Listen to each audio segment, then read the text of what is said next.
Nutrition for the tactical athlete. Proper nutrition is critical for day-to-day life. For the tactical athlete, it can be the difference between mission success or mission failure. This is Phase 1, Part 1 of a multi-part series regarding sport-specific nutrition and nutrition for the tactical athlete. The way of the warrior is different, and that studying the way of strategy is based on overcoming men. From Miyamoto Musashi. This is important to keep in mind, as it is very common for everyone to really push aside our line of work in the military and what it requires nutritionally. If you ask someone if their current diet would work if they were going to be a CrossFit Games competitor or a powerlifter or an ultra runner, they would say no. But they do believe that they can maintain whatever diet they feel like in arguably the most dangerous sport we could possibly participate in, and that is combat operations. So with this, I hope we can adjust that behavior.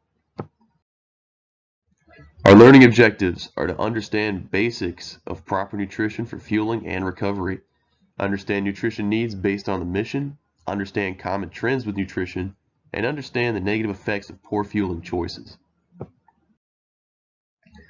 For tactical and endurance athletes, we have a image here of an MRE, the chicken burrito bowl, and chicken with rice, beans, and vegetables, and nutrition facts for it. A tactical athlete must be able to perform heavy compound movements with typically high number of repetitions while being able to run or ruck for long distance under potentially heavy load. This instantly separates us from most athletes, whereas many other types of athletes would have to focus on just running for distance, running for speed, or just lifting weights for high volume or for high weight. We have to be able to do all of it. So it's important to understand that this is complicated. You know, we need to be able to fuel a lot of different activities compared to other sports. To prevent burnout, a 3-to-1 ratio of carb to protein is typically used in endurance events. Endurance athletes should eat 8 to 10 grams of carbohydrates per kilogram of body weight per day. This will depend on the duration of their endurance event. For endurance training lasting 4 to 5 hours, endurance athletes should consume 10 grams per kilogram of body weight, roughly every half hour of an event lasting longer than 3 hours. A minimum of 30 grams of carbs and 10 grams of protein should be consumed along with electrolytes. MREs usually follow a similar guideline for this purpose. That's why we have this image here and the nutrition facts for an MRE. The MREs are generally stacked with carbohydrates meant to push you through extended operations, whether that be field exercises, patrols, so on and so forth. But it's important to understand that they are only designed for intra-workout activities, if you could think of it that way. They're not really designed to sustain you long term in terms of protein and fat content. It is important to understand that the diet required for endurance events is not the diet you would utilize to build muscle, maintain muscle long term, or lose body fat. And that's something we got to hit on. A lot of people will go to the field expecting to lose weight. For one, that is the worst time possible to attempt to lose weight, as you're likely burning more calories than normal and thus have a higher demand for nutrition. But also, this is just not the diet to follow. You know, 1 MRE a day might help you lose weight, but you're probably losing muscle mass, not body fat.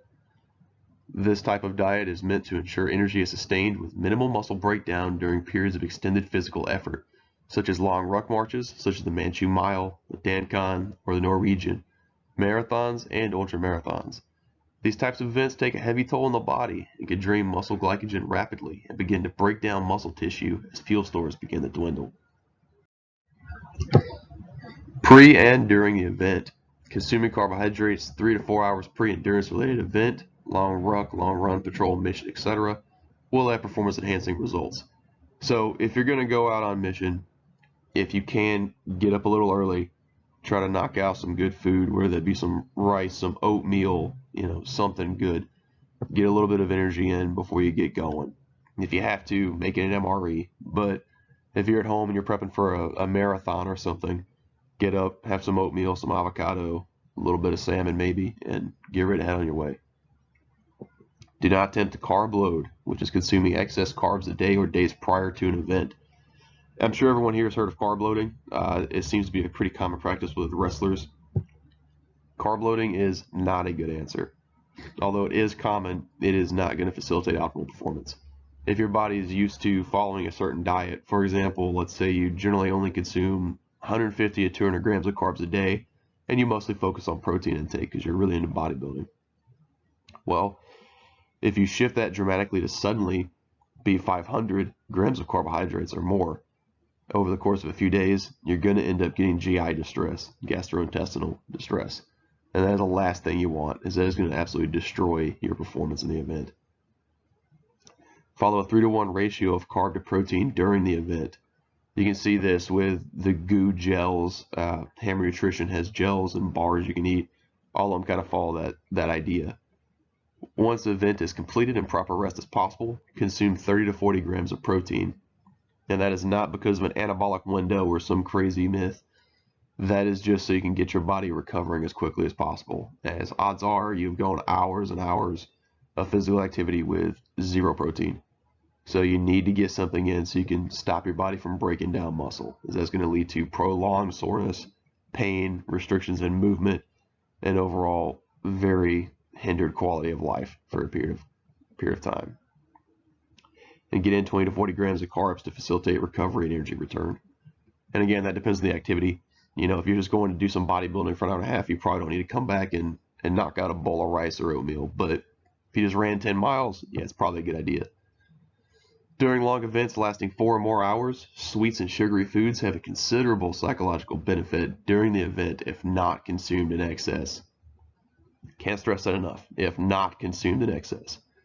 1 to 3 Oreos or half a peanut butter and jelly sandwich is a good thing to consume during extended training or events. However, if these are consumed in excess, GI distress may impact performance. So if you're doing like a marathon or even the Norwegian, when I did mine, there's usually aid stations set up with some foods like chips, bananas, peanut butter and jelly sandwiches, cookies, you know, that kind of thing. Give you a quick burst of energy.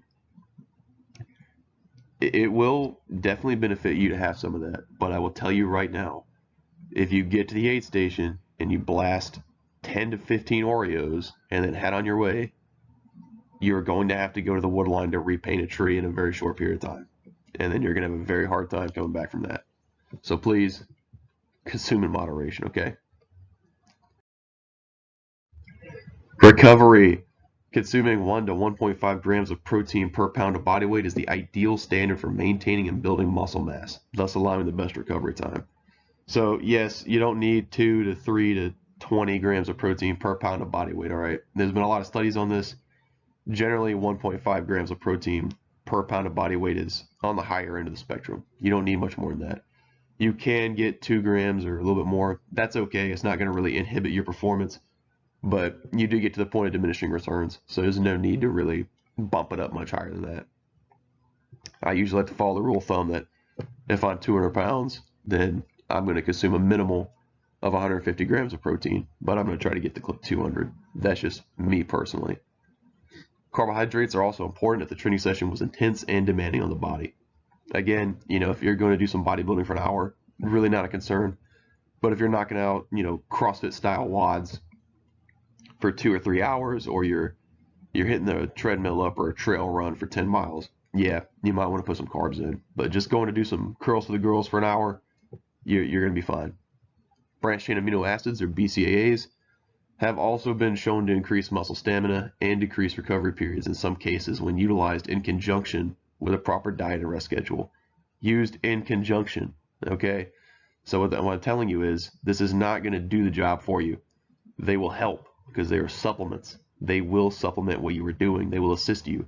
However, they're not going to do the job for you. You're not going to go back to your barracks room every night and get drunk and sleep 2 hours and expect to get up and perform better because you had a BCAA shake before you went to bed. It's not how it works, all right? Poor fuel, poor performance. This is going to be a brief look into common poor fuel choices of the tactical athlete and their impact on performance. Alcohol, the grunt sleep aid. Everybody's savvy with alcohol, especially in the military. Negative impact of alcohol. There's a lot of negative impacts of alcohol, but I'm not going to make this lecture 5 hours long, all right? Alcohol is a commonly abused drug within the military. Drinking is heavily integrated into the culture of the U.S. Armed Forces despite well-known negative impact on physical and mental health and mission readiness. This is all too common. If you are in combat arms, especially, your 0311, your 11 Bravos, if you tell people you don't drink, you're gonna end up drinking. They will either find a way to get you to drink, they'll ostracize you to the point that you just don't want to deal anymore, be made fun of too much, or if this was a few years ago, and I'm sure still actively happening in some other units, you're probably gonna get forced to drink. So understand that. It's a big case of, if I do the wrong thing, it's not a big deal because everybody does the wrong thing with me. This used to be a pretty big hazing thing a couple years ago, but thankfully it seems like we have lowered that down throughout years in the military. From a nutritional standpoint, alcohol is mainly made up of sugars and carbohydrates. Alcoholic beverages cannot effectively be converted to energy by the body, thus generally resulting in excess fat mass being developed due to drinking habits.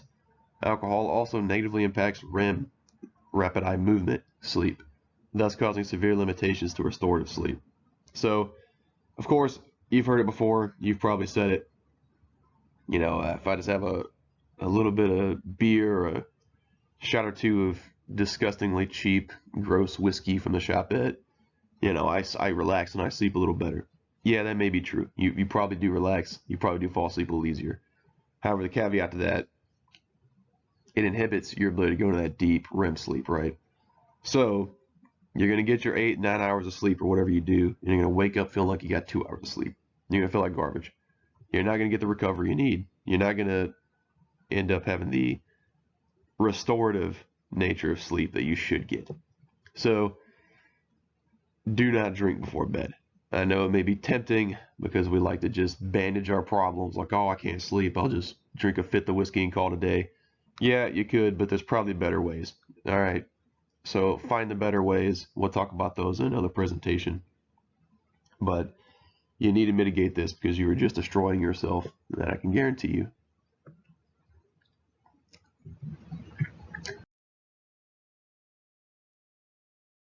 Stress-induced obesity. A little more on this. The emergence of obesity as a distinct disease could have far-reaching consequences for an organization where optimum health and physical fitness are required for personnel to perform their occupational roles effectively. As I said before, this is different, okay? We have a line of work based on engaging other people. You have to be physically and mentally dominant. And we absolutely will destroy our ability to do that if we keep being the way we are physically. If we don't fix our habits, we're going to have a problem. Obesity is becoming a more common problem every year in the United States, and this issue continues to affect the armed forces. There are many reasons obesity rates continue to elevate within the armed forces, many of which tie into one another. Soldiers frequently do not sleep well, thus causing ill effects. Soldiers then attempt to combat these effects with energy drinks throughout the day, as well as increased food consumption. As stress rates elevate from work and home life, restlessness and continued caffeine highs and lows, liquor and tobacco become part of the daily routine to aid in simply surviving the day. You've all seen it, right? You get up super early, you got to go to the arms room at 02 so you can be ready to draw weapons at 9 o'clock, obviously. So what do? All right, I'm going to have some coffee, I'm going to get a bang or something, crush some energy drinks, and get ready for the day. Well, a couple hours pass, you're still tired. You're still nodding off, bopping for apples. Decide, okay, gonna hit another one. Crush another one. Well, as you get more and more tired and miserable, your buddy offers to go to the shop bet. Oh, sure. You're probably not going to request a very healthy option. Not that there are any healthy options at the shop bet, but if there were, you probably wouldn't request them. Before you know it, you're eating burritos, tornadoes, chips, all kinds of garbage. And you'll probably wash it down with a Gatorade that's 400 calories and say you're doing the healthy thing. So this just goes into forever. And you get back from the field where you probably chain smoked multiple packs of cigarettes or had multiple disposables you ran through, and you're going to come back feeling worse than ever before. It's just a very common trend. Energy drinks, the old legendary Rip It. Energy drinks are frequently consumed in extreme excess by many soldiers. Energy drinks tend to be loaded with sugars, carbohydrates, and calories. This combination can lead to a considerable crash, usually resulting in more being consumed. This becomes a further problem as tolerance to sugar and caffeine develop, thus usually resulting in the soldier consuming far more than the recommended daily allowance of sugar and caffeine. So, as you can imagine, blasting a bunch of caffeine is probably not the way to go, okay? You probably already know this and just don't care. That's usual, not a big deal, but do consider it. If you're knocking out a monster every couple hours, like some people I've met, you're ending up consuming 1,000 calories in just drinks without even knowing it. You need to look at the nutritional labels, consider what you're doing, all right? Energy drinks, or EDs, are very popular among adolescents and young adults who consume them for various reasons. Commercial advertisements falsely suggest that EDs should be consumed by young people who want to gain more energy. You've seen it. A lot of influencers and YouTubers and all these other nerds are out there trying to make their brand new, fresh, crazy energy drink for gamers because, as you know, you definitely need 400 milligrams of caffeine to play Call of Duty. Absolutely necessary. There's no way you could possibly do it without it. So it's marketed a lot to kids these days. And with the military, it really doesn't even have to be marketed. You're not going to make it very long in the military before you decide you literally cannot exist without caffeine. So that'll just fall into place. That's just going to happen naturally. Be patient. Meanwhile, the standard can of EDs, 250 milliliters, contains 80 milligrams of caffeine, which is not a lot, as you already know, and large amounts of sugar and other ingredients such as taurine, inositol, guarana, and etc. These nutritional values are generally not ideal for an athlete or any individual seeking long-term physical and mental performance. However, due to the ease of access and marketing, energy drinks are the go-to. So yeah, you can have your energy drinks, you can do what you're going to do. That's okay. Not a big deal. The big deal is when you're consuming like 30 of these things a day, all right? And it does happen because you get guys that wake up, they have a cup of coffee or two, which that's fine, and then they'll get to work, hit up the vending machine. All right, I'm going to get a Monster. I'm going to get a Ren. I'm going to bang. I'm going to do something. Then there's another 300 milligrams. They go to lunch. Okay, well, I'm going to wash down my, delicious Subway sandwich with a bang. Okay, well, now you're at a little over 600 milligrams of caffeine already. And they decide, all right, well, I've been at work a little too long. It's 1,500. I'm getting tired. You know what'll help? A bang. And then you get another 300. Then you get done with work. You think, well, I'm going to go to the gym. Well, there's no way I can go to the gym without pre-workout, so I better bang out a couple of scoops of that. Before you know it, you've got 1,300 milligrams of caffeine in your system, and you are somehow not dead. It happens to everybody. I've done it. I'm not docking you, but you need to be a little cautious on that. All right. Caffeine tablets are also heavily utilized instead of energy drinks, typically in a field environment. Obviously, a couple tablets of caffeine is a little easier than an extra 40 pounds of cans in your rucksack. Safe limits of caffeine consumption have not been determined, but research suggests that the majority of healthy adults can consume up to, I say again, up to 400 milligrams of caffeine a day. And children under 12 years, 2.5 mg caffeine per kilogram of body weight. So, do you think you consume 400 or less milligrams of caffeine a day? If you're in combat arms, the answer is probably no. All right, if you do think that, you should probably think again. You need to go back and look at how much caffeine is in your pre-workout. And if you're not taking pre-workout, you're probably not working out, which is the wrong answer anyway. But look at your energy drinks, look at your coffee you're drinking, check the stuff out. Various research shows that excessive intake of EDs can cause insomnia. Go figure, one of the biggest health problems in the military. Anxiety, a lot more common these days. Nervousness, more common. Irritability, every senior NCO you talk to. Tachycardia, increase of blood pressure, which in long term may result in higher risk of cardiovascular disease. Go figure. I'm sure you may not care about that right now because you're probably young, but whenever you're driving home from the gym or you're sitting on the bench press and your heart is racing and you're not sure if you're going to just die, black out, or the best workout of your life, you should probably consider that might not be optimal, okay? Conclusion. This has been a short presentation regarding the basics of nutrition and common pitfalls service members face daily that inhibit performance. To summarize, consume adequate carbohydrates to fuel performance. Consume adequate protein to properly recover. Avoid highly addictive and calorically dense beverages such as alcoholic beverages and energy drinks. Consuming these regularly and/or in excess will result in increase in fat mass and decrease in overall performance. So, again, this is basically a short, basic introduction to nutrition for the tactical athlete. There'll be more on the way soon. If you have any topics you'd like to have covered or questions you want to ask, please send them. We'll go over it, and I'll try to add that into the next presentation. Big takeaways from this, okay? Watch your intake of nutrition. That you don't have to count your calories super hardcore with MyFitnessPal or something, but you need to know what you're putting in your body. If you're fat, there's a reason for it, okay? You need to understand what that reason is. If you're gaining weight and you feel like you're eating good, why? I know that I have personally had a really good diet, but I was not losing weight. It was because I was having 3 rock stars a day, and I finally, being the genius that I was, decided to read the nutrition label and realize that I was adding an extra roughly 800 calories to my diet, and I wasn't factoring that in. As soon as I cut those out, results seem to flow in pretty quick. So be advised that is a problem. All right, try to mitigate that. Make sure you're getting the right fuel for whatever you're doing. You're not gonna, well, you probably will, but you should not, just knock back a monster and 4 tornadoes and a breakfast burrito before a 12-mile ruck. You need to, if you want to feel better, have some oatmeal, a little bit of protein, not too much, and have a couple goos or something in around on the ruck.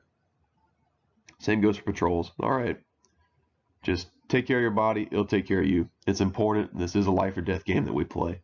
So any advantage we can get, we need it. All right. Your weapons may be able to touch the enemy from a distance. That's great. But you still need to be able to maneuver effectively to get to that distance where you can shoot. And God knows half of you cannot shoot that far anyway, so you probably got some movement, all right? Until next time, please let me know what you think of this, and we'll push on from here. Have a good one.